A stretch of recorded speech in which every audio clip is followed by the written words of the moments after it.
Hi, and welcome to Matt Holman Talks Mental Health, the podcast where I have the opportunity to sit down and have a chat with amazing humans about their journeys with mental health. For this episode, I'm so happy to introduce Suzanne to the conversation. Welcome, Suzanne. Thanks, Matt. Thank you. Great to be here. Great to speak. Oh, lovely to see you and to meet you virtually. As with many of these podcast recordings I've been doing recently, these are with people that I've never met, which I love because it's just so nice to spend a few minutes before we record this podcast to chat about some of the experiences that we've been through. We share some similar experiences as well, which I just think is so, challenging in many ways, but so great to hear, to be able to support each other. But Suzanne and I were introduced through a mutual connection, which is fantastic again. So please, if anybody does know anybody that might want to talk on one of these podcasts, get in touch, please do. That's how this works. But yeah, I'm not going to really steal your thunder. I'm going to let you do the proper introduction, but it is absolutely wonderful to see you in person, virtually. And yeah, over to you. So tell us what you do. Thank you very much. Thank you. I'm Suzanne Samaka. I am stepmother to 4 children. I've got a firecracker of a 2-year-old daughter, and I'm 26 weeks pregnant with my second. And I work full-time in relationship banking. So quite a busy life. But sadly, for the past 3.5 years or so, a family member of ours has suffered with anorexia. And I think it's fair to say we will never know the root cause of this, and maybe neither will they. But what I have noticed is very apparent that they're not alone in the anxiety, depression, physical and mental health challenges that they faced in their adolescent years. So I've been to a number of eating disorder inpatient clinics, and I've always been so shocked and saddened by how full to bursting these places are with adolescent girls and boys alike. It's certainly not a disease that discriminates. And I think the pandemic especially has meant young people have spent more time at home, more time online, and they're seeing more content than ever that is edited or filtered, and it's having a disastrous effect on their self-esteem. So for me, whilst my family member is my first-hand experience, I've just seen and heard too many examples to not try and do something about it. So I think, in having a look at this and just to kind of state where this came from, I've never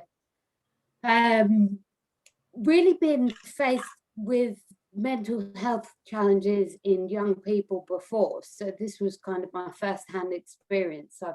As a young person myself, or when I was one, I was quite resilient, quite confident. Life had its ups and downs, of course it did. But it was certainly not something that necessarily I struggled with. So as an adult, seeing it in younger people, I really resonate with what an important period of time that is, because I think I personally had built my resilience and my confidence in my younger years. I certainly didn't build it in my 30s. So I think as parents or aunties, uncles, members of society, I think it's our responsibility to kind of protect young people and that build their self-esteem and give them the best chance in the future. So that's my priority at the moment. And just to throw a stat out there, actually, that has really hit home with me. So in starting the petition that I've done, and I'll talk a bit more about that in a minute, I did quite a bit of research into this, and a survey conducted by the Royal Society for Public Health asked 14 to 24-year-olds in the UK how social media platforms impacted their health and well-being. The survey results found that Snapchat, Facebook, Twitter, and Instagram were all linked to increased feelings of depression, anxiety, poor body image, and loneliness. And more scarily than that for me is that more than 2/3, so 68% of young people in that survey support social media platforms highlighting when a photo or content has been manipulated. So this is actually something that young people want. So it's not just a case of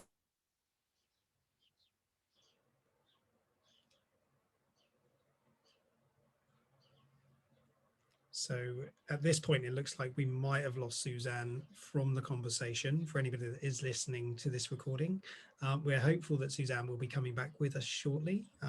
We hope that we'll get her back online. One of the beautiful things about the pandemic and working from home, of course, is the connectivity challenges that lots of us face, albeit accessing the internet and accessing social media doesn't seem to be too much of a challenge. I know Suzanne is trying to talk about that as well during this recording, but we'll give it a few moments. So please do stay with us. Please do continue listening. And I hope that at some point very soon, Suzanne will return to the conversation.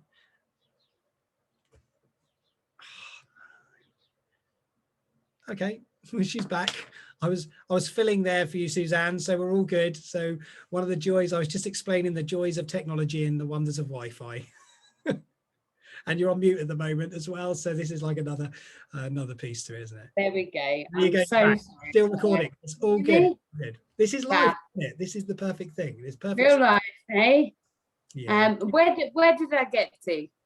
So you were talking about the support that young people were putting into the social media and sort of like the filtering and everything else that you were evolving to. So you were finalizing some of those statistics for us.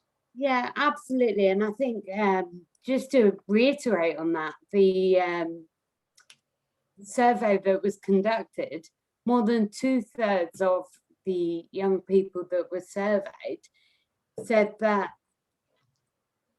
Can you hear me? Yep, I can hear you. Yep, I'm hearing. That's great. More than 2/3 of the young people surveyed supported social media platforms highlighting when the content had been manipulated. Yeah. And I think to me, what that really proves is actually young people are asking for this.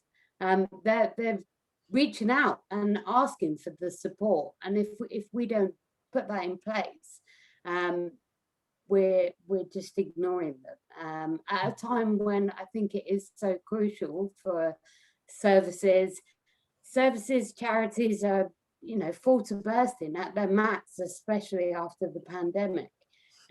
So if the research is showing that young people are asking for this, we need to be doing something with that information.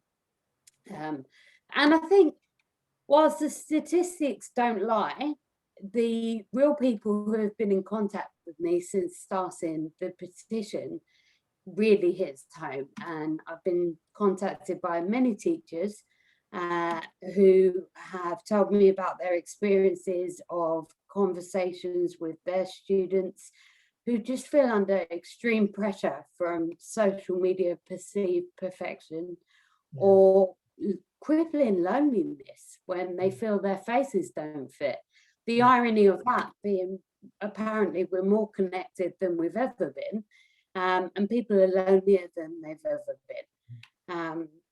That hits home. I've also been contacted by countless number of parents who are terrified of how body conscious their children are from ages as young as 8 and 9 and throughout their teens. And I've also spoken to many adults who suffered their own mental health challenges in their adolescent years, signing the petition because they just can't fathom how they would have survived against the odds that the youth of today are growing up with. So for me, I think the more people I speak to about the petition, the more it makes me want to ensure that there is change and protection, honesty, to give our young people a fair chance in today's world. So just to kind of highlight what I'm doing around that. So the change that I'm campaigning for is to label posts that are edited on social media. And this is quite a key topic at the moment. I do know the Loose Women have done a campaign. I know Sky News were doing a campaign a couple of weeks ago. And I think the more that I've looked into this, the more it blows my mind. I've seen live videos that are edited and make people look different to what they are. And also they're advertised towards young people. They're advertised towards teens and young people to point blank get more likes on content and things like that. And it's just the lack of transparency around it, I think, is really dangerous. And what I have found out in campaigning for this is that in France and Israel, it's already the law. So if there's a commercial post of any sort on social media since October 2017 in France, it has to be labeled with edited photograph. And if somebody doesn't do that, then they get a fine. Okay, there might not be 100% of compliance, but it's a step in the right direction. And the really interesting part of that is the health minister, when they made this change, cited the reason for the change as self-depreciation and poor self-esteem that can impact health-related behaviour. So if that can happen across the channel, then why is that not happening here?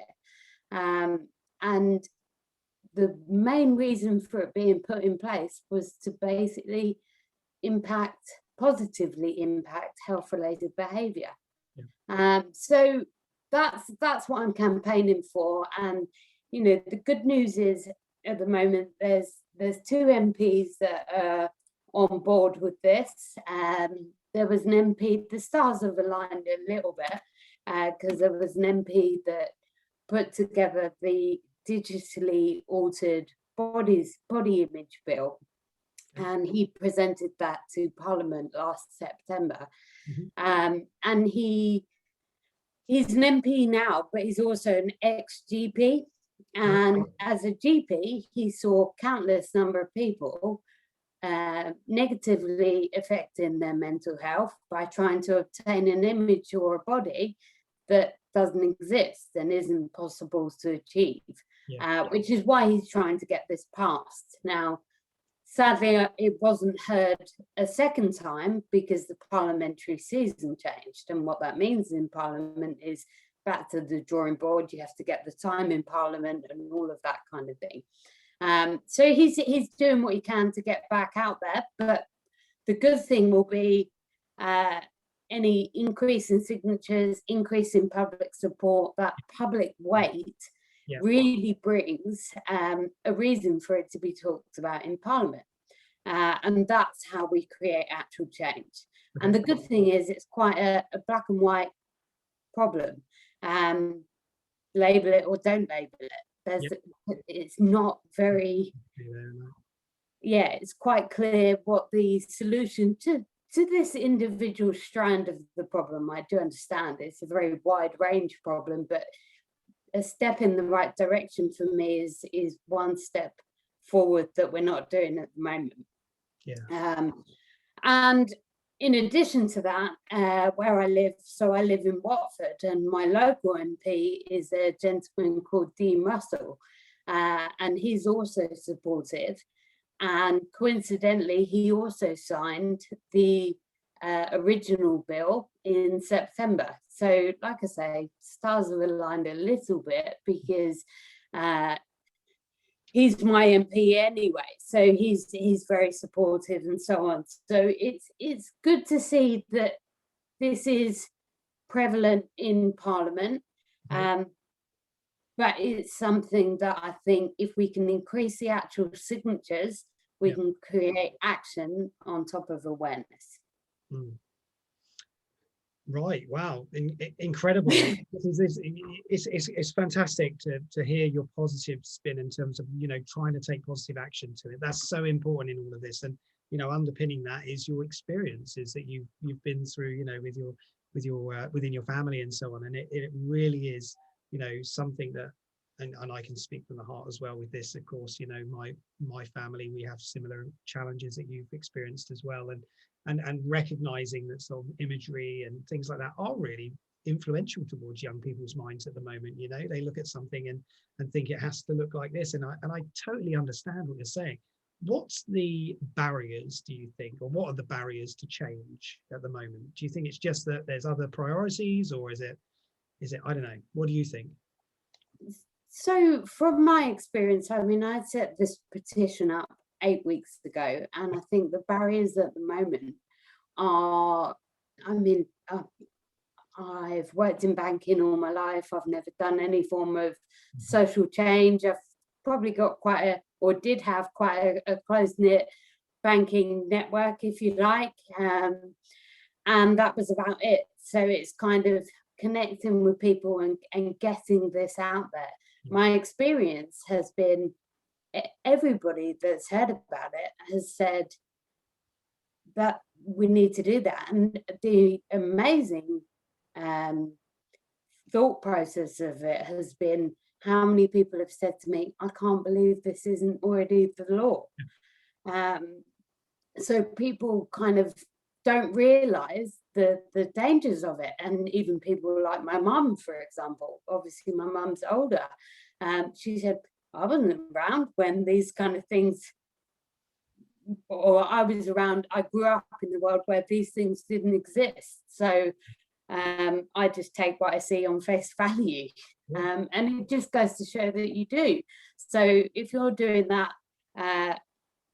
in midlife, then what are you doing as a young person?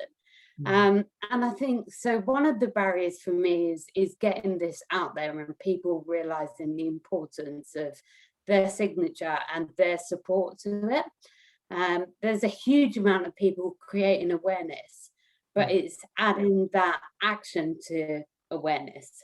I think on the positive side of that, I've recently met with the mayor of Watford, and he's also really supportive. And one of the things he said is the really good thing with this from a political perspective is it's got a blueprint. So whether it be France or Israel, but it's got quite a simple solution. It's quite black and white. So it's not something where you open a can of worms, maybe. And I think mental health has got such a broad remit that from a perspective of a politician, almost where do you start? What carries the most weight? What's the priority? Whereas actually, if you can almost go to them with, this solves this problem. Yep. I think that, isn't it? Yeah, potentially that carries a bit more weight, as rightly or wrongly are ticking their box to say this is actually something we've actioned. Yeah. So what is the name of the campaign, Suzanne? What's it called? So the campaign is #honesty about editing. So it's on all the social media. If you put that into anything, it'll come up and you'll find it. We'll include the change.org link with the podcast, but also you can find it at my Twitter page, which is Suzanne Samaka. So yeah, it's literally what it says on the tin. Brilliant. And we will definitely be sharing it, and we'll be encouraging. So just this is the message to encourage everybody that's listening or watching this. Please do go and sign the petition. First, go and sign the petition. Second, share the petition. Make sure you get it out there. Put it on your social channels. Please do donate a tweet or a post or a Facebook post or something that gets this message out there. This is such an easy solution. You know, like you say, the blueprint already exists. Let's help our young people. I think that's the impassioned plea to this, isn't it? Let's help our young people to not be influenced by these visions of perfection that don't exist. They just don't. It's a load of BS. So just be consciously thinking that way. So please do go and sign that. We'll send all the links, drop all the links and everything else. Suzanne, I hope that's useful for you. That's my power play, my passion play for this thing. So yeah, absolutely. Thank you so much. oh no, And it's great to have a conversation around a subject that historically has created quite a big stigma, and people are nervous to talk about it. And it's amazing how many people, once you talk about it, say, my family member or my best friend's family member or whoever it be, the amount of people that have been affected. And I'm working with many industries and people in the fitness industry and elite sports industry, and people have been affected in areas that you just don't necessarily say anorexia or eating disorder or body image, negative body image, and assume that industry, but actually it really doesn't discriminate, and it's whether you're young, old, male, female, it really doesn't matter. Yeah, no, it's so true. I totally understand what you're talking about, and I just think, yeah, we just need to get more people behind it. Let's make that happen. So I want to ask you a question, Suzanne, about how you've taken care of yourself, especially this last year or so. You know, you've launched a campaign in the last 8 weeks. You're obviously expecting a child. You've got a young child. You've got other children dependencies as well. Oh my gosh, you're just like a superhuman. But how have you been? How have you found things? Definitely not. I think the reality of it being, especially when lockdown first happened, I've always worked in the city full time. First few weeks, you know, glorious sun in the UK, and everyone thought they were on holiday. And then when you got to January this year, it was horrific actually. And maybe it took a bit longer, and that's probably because I had a toddler at home.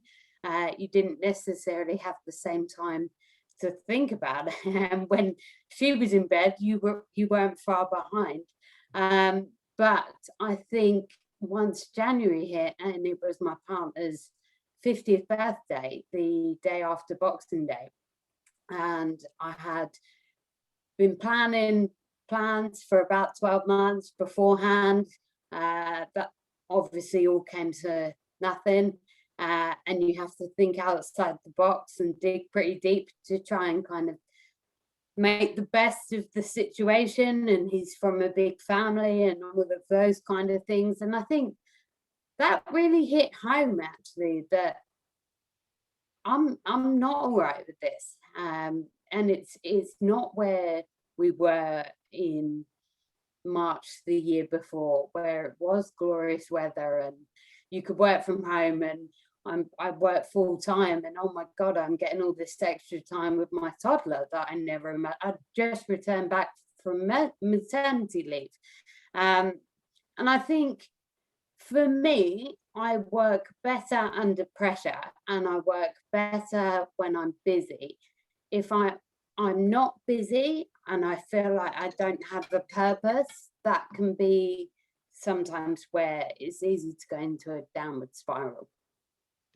Definitely. And and obviously, you know, we're now in June, and you're on a campaign trail with all of this sort of, you know, petitioning and so what number do you need? What do we need to get you to, or what do you need to get to really give this some weight? I think I'm hesitant about putting a number to it, because then that kind of gets it to a point where it slows down. I think the more the better. Anything will help as far as I'm concerned, because we're at 1,000 signatures at the moment, whether we're saying in Parliament 1,000 people, we've got 1,000 people in the past 8 weeks that support this, or we're saying in 6 months' time we've got 10,000 people that support this. It carries an element of weight, and it carries an element of realness as well. And I think I'm not politically motivated in any way, shape or form. I like people rather than politics. But I think sometimes it's so far away from real life and what people actually feel. And I think what this has shown me, the feedback of different people that have signed this, is whether they be 24 years old and say, thank God you're campaigning for this because this affects my life. Now, ultimately, I didn't go into this thinking of the 24-year-old demographic, but it affects everybody. So actually, it just gives that real breadth of reality to Parliament to give them the weight that they need.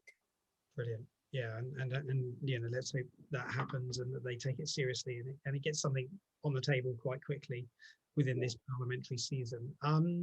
We're coming towards the end, and I always like to leave you a few minutes just to sort of summarize any points you want, or even give any insights from your perspective, because your perspective is so important in this conversation. It's your story, of course, and your journey. So, you know, for me, I just huge thank you as always to any guest that wants to talk about this experience, this journey that they've been on.